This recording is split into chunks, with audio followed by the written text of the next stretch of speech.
ignorant without question. Also new this morning, the president seemingly giving a less than definitive assessment of his chief strategist, Steve Bannon. When asked by the New York Post whether he still has confidence in Bannon, the president was quoted as saying, "I like Steve, but you have to remember he was not involved in my campaign until very late."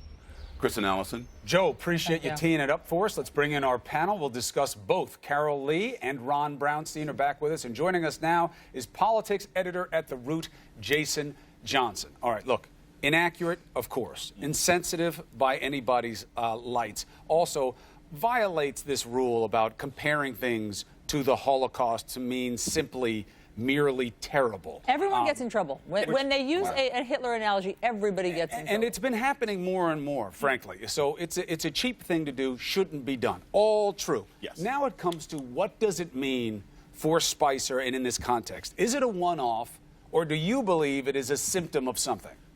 It's the office culture. You know, it's the office culture. Remember, you had Ben Carson saying that slaves were immigrants, right? They tried to defend that. This is not the first, the last, the second, the third, or the fifth time that this administration has shown insensitivity, whether it's from an administration person or it's from Sean Spicer. I don't think he's going to get fired. I think the fact that he threw himself on the sword after this is kind of novel, and I think that's about him protecting himself, because had he asked his boss, he probably would have said, hey, you don't want to apologize, we can just move on. But I think this is about the office culture of this administration, and unfortunately, it's not going to change. Ron, Sean Spicer did apologize here on CNN and on Wolf Blitzer's show. And look, we all understand the perils of Sean Spicer's job. Speaking extemporaneously every day in front of that huge press corps is not for the faint of heart. But is this one in a different category?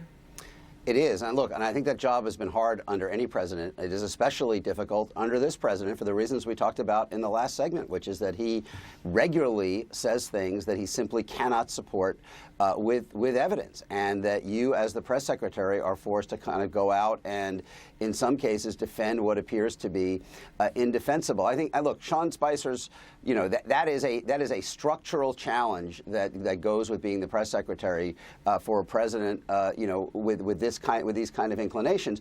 Having said that, he has had a number of rough days, and you know, it is not unprecedented for a president to go in a very different direction from the podium early on. I don't know if people remember, George Stephanopoulos was the press room briefer for Bill Clinton at the beginning of his presidency.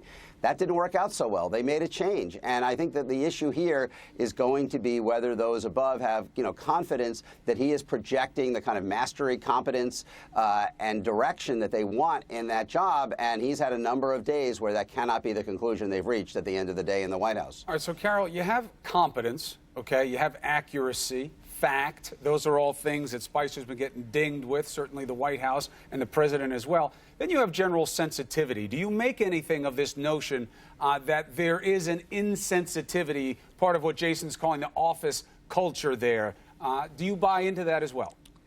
This struck me as just Sean Spicer speaking, you know, and not knowing what he was talking about. It wasn't, you know, he was, if you look at how he first, his first comment about it, and then he tried to clean up, and then he tried a written statement, and then it wasn't working, and there was a lot of frustration inside the White House because this stepped over everything that they thought was going well for the president, including the praise he was getting for his action in Syria. He's got a Supreme Court justice, and so he forced to go out there and apologize. But if you step back and look at this, you know, he has not. This relationship did not start out well. His first day, his first appearance at that podium, he lost credibility with the press and potentially with the public, and we've seen a number of instances in the weeks since where, you know, he's kind of outside the bounds, and this one obviously went too far, and we saw this White House, which rarely, almost never does, apologize for something. So it was a pretty remarkable moment, and I think now we're just waiting to see kind of how the rest of this plays out. He doesn't have a press briefing today. The president has a press conference, so we won't see him. And you know, how does he manage to hang on and move past this? We don't know. It's worth watching online Wolf's interview with him, just to button up this conversation, because Wolf was going at it as more than just a gaffe. You know, the basis of why would you talk about the Holocaust this way? Why would you say Holocaust centers instead of talking about gas chambers? Why would you do that? And it's worth listening to his responses and get a feel where he's coming from. Okay, next important name in the news, Jason, Steve Bannon. There's been a lot of reporting in the past several days that there's a feud between Steve Bannon and Jared Kushner, the president's son-in-law. Turns out that's true. The president confirmed as much to the New York Post in this interview, and his language around Steve Bannon was noteworthy. So let me read this to you. I like Steve, but you have to remember he was not involved in my campaign until very late. I had already beaten all of the senators and all of the governors, and I didn't know Steve. I'm my own strategist, and it wasn't like I was going to change strategies because I was facing crooked Hillary. Steve is a good guy, but I told them to straighten it out or I will. Damning with faint praise. There's no loyalty in this administration unless you are like a blood relative of Donald Trump. Because, I remember, most of us remember, it was Steve Bannon and Kellyanne Conway, when they came onto the campaign, that's when his campaign straightened up.